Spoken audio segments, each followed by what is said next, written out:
Export business फक्त प्रॉफिटसाठी नसतो. भारत सरकार एक्सपोर्टर्सना बरेच फायनान्शियल बेनिफिट्स आणि इन्सेंटिव्ह देतात. आज हे सोप्या भाषेत समजून घेऊया. एक्सपोर्ट इन्सेंटिव्ह म्हणजे सरकारकडनं फायनान्शियल बेनिफिट्स आणि इन्सेंटिव्ह दिले जातात. भारत सरकार एक्सपोर्टर्सना हे इन्सेंटिव्ह एक्सपोर्ट प्रमोट करण्यासाठी देतं. सगळ्यात कॉमन बेनिफिट म्हणजे ड्युटी ड्रॉबॅक. एक्सपोर्ट करताना रॉ मटेरियलवर दिलेला कस्टम ड्युटी परत मिळतो. म्हणजेच प्रोडक्शन कॉस्ट कमी होते आणि प्रॉफिट वाढतो.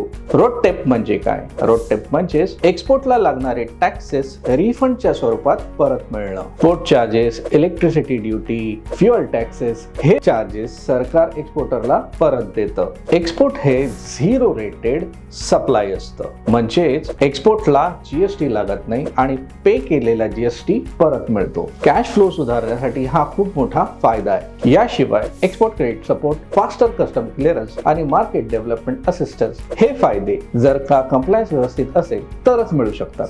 वेटिंग अंडर एक्सपोर्टरला योग्य ती स्कीम आयडेंटिफाय करायला आणि डॉक्युमेंटेशन अलाइन करायला मदत करतो, जेणेकरून बेनिफिट्स मिस होत नाहीत. आज एक्सपोर्ट बेनिफिट्स क्लिअर झाले. पुढच्या रीलमध्ये पाहू एक्सपोर्ट कंप्लायन्सेस आणि कॉमन मिस्टेक्स, फायदे कसे मिस होतात. फॉलो करा, कारण यू ग्रो वी ग्रो.